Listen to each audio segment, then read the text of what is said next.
ಇವತ್ತು ಒಂದು ಪಾಪು ಬಸ್ ಸ್ಟಾಪ್ ಅಲ್ಲಿ ಅನಾಥನ್ ತರ ಕೂತಿತ್ತು. ಅದೇನಕ್ಕೆ ಅಂತ ಫುಲ್ ವಿಡಿಯೋ ನೋಡಿ ಗೊತ್ತಾಗುತ್ತೆ.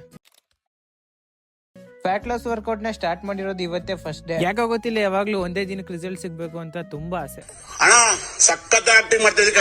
ಆದ್ರೆ ನಂಗೆ ಗೊತ್ತು ಗೈಸ್, ಒಂದೇ ದಿನದಲ್ಲಿ ಯಾವ್ದು ರಿಸಲ್ಟ್ ಸಿಗಲ್ಲ. ಅಟ್ಲೀಸ್ಟ್ 30 ಡೇಸ್ ಆದ್ರೂ ಕಷ್ಟ ಪಡ್ಬೇಕು. ನೋಡೋಣ ಹೇಗೋಗುತ್ತೆ ಈ ಜರ್ನಿ. ವರ್ಕೌಟ್ ಮುಗಿಸ್ಕೊಂಡು ಅಲ್ಲಿಂದ ಇಲ್ಲಿಗೆ ಕಾಫಿ ಕುಡಿಯೋಣ ಅಂತ ಬಂದೆ. ಆದ್ರೆ ನನ್ ಬ್ಯಾಡ್ ಲಕ್, ಇನ್ನೂ ಅಂಗಡಿನೇ ತೆಗ್ದಿರ್ಲಿಲ್ಲ. ಮತ್ತೆ ರಿಟರ್ನ್ ಹೋಗೋಷ್ಟು ಟೈಮ್ ಇಲ್ಲ ಅಂತ ಎತ್ತಿನ ಗಾಡಿಲಿ ಮನೆ ಗಂಟ ಡ್ರಾಪ್ ಹಾಕ್ಸ್ಕೊಂಡೆ ಗೈಸ್. ನಮ್ಮೂರ್ ಎತ್ತಿನ ಗಾಡಿಲಿ ಹೋಗೋದೇನೋ ಒಂಥರ ಖುಷಿ. ಕೇಳಿದ ತಕ್ಷಣ ಡ್ರಾಪ್ ಮಾಡಿದ್ರು, ಅದಕ್ಕೆ ಹೇಳೋದು ನಮ್ಮವರು ಅಂತ. ಸೊ ಅಲ್ಲಿಂದ ಮನೆಗ್ ಬಂದು ಕಾಫಿನ ನಾನೇ ಮಾಡ್ಕೊಂಡೆ. ಹೇಗಿತ್ತು ಏನು ಅಂತೆಲ್ಲ ಕೇಳಕ್ ಹೋಗ್ಬಿಡಿ, ಅರ್ಥ ಆಯ್ತು ಅನ್ಸುತ್ತೆ. ಬೆಳಗ್ಗೆ ಟಿಫನ್ ಗೆ ನೆನೆ ಮಿಕ್ಕಿರೋ ಚಿತ್ರಾನ್ನ ಗುಜ್ಜಿ, ಅದಕ್ಕೆ ಬಿಸಿಯನ್ನ ಮಾಡ್ಕೊಂಡು ತಿನ್ಬಿಟ್ಟು ಕಾಲೇಜ್ಗೆ ಅಂತ ಹೊರಟು. ಆಕ್ಚುಲಿ ಪಾಯಿಂಟ್ ಏನು ಅಂದ್ರೆ, ಹುಡುಗ ಇಲ್ಲೇನು ಕೂತಿತ್ತು ಅಂದ್ರೆ ಅವ್ರ ಅಮ್ಮ ಬಿಟ್ಬಿಟ್ಟು ಹೋಗ್ಬಿಟ್ಟಿದ್ರು. ಪಾಪ ಮಗು ಫೀಲ್ ಮಾಡ್ಕೊಂಡ್ ಕೂತಿತ್ತು. ಆಮೇಲೆ ಅವ್ರ ಅಮ್ಮ ಬಂದ್ ಕರ್ಕೊಂಡು ನಾನು ಬಸ್ ಹತ್ತಿ ಕಾಲೇಜ್ ಹತ್ರ ಬಂದೆ. ಕ್ಲಾಸ್ ರೂಮ್ ಅಲ್ಲಿ ಪ್ರೋಗ್ರಾಮ್ ಮಾಡಿ ಅಂತ ಹೇಳಿದ್ರೆ ನಾವು ಸಿಸ್ಟಮ್ ಅಲ್ಲಿ ಪೇಂಟ್ ಮಾಡ್ತಿದ್ವು ಮನೆಗೆ. ನೋಡಿ ಗೈಸ್, ಮನೆ ಇಷ್ಟಿದ್ರೆ ಸಾಕಲ್ಲ ಸಂಸಾರ ಮಾಡಕ್ಕೆ. ಬರೀ ಇಂತದೆಯ. ಹೊರಗಡೆ ಮಳೆ ಬಂದಿತ್ತು, ಊಟ ಮಾಡಕ್ಕೆ ಹೊಟ್ಟೆ ಹಸ್ತಿತ್ತು. ಅದಕ್ಕೆ ಅವ್ರು ಊಟಕ್ಕೆ ಬಿಡೋಕ್ಕಿಂತ ಮುಂಚೆನೆ ನಾವೆದ್ದು ಊಟ ಮಾಡ್ಕೊಂಡ್ಬಿಟ್ಟು. ಸೊ ಸಂಜೆ ಇದ್ದಿದ್ ಕ್ಲಾಸ್ ನ ಮುಗಿಸ್ಕೊಂಡು ಮನೆಗ್ ಬಂದೆ. ಇವಾಗ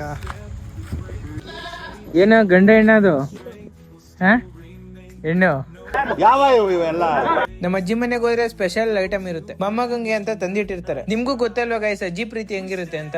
ಮಾವಿನಕಾಯಿಗೆ ಉಪ್ಪು ಖಾರ ಹಾಕಿಟ್ಟಿದ್ರೆ ನನ್ ಫ್ರೆಂಡ್ ಬಂದು ಎತ್ಕೊಂಡು ಹೊಂಟೋದ. ಮಾವಿನಕಾಯಿ ಕಟ್ ಮಾಡ್ಬೇಕಾದ್ರೆ ಕೈಯೆಲ್ಲ ಕುಯ್ಕೊಂಡೆ. ಇವ್ನ ಆರಾಮಾಗಿ ಬಂದು ಎತ್ಕೊ ತಿಂತವನೆ. ಏನ್ ಮಾಡಕ್ಕಾಗಲ್ಲ, ಫ್ರೆಂಡ್ ಅಲ್ವಾ, ಅಡ್ಜಸ್ಟ್ ಮಾಡ್ಕೋಬೇಕು. ಮತ್ತೆ ಸಿಗುವ.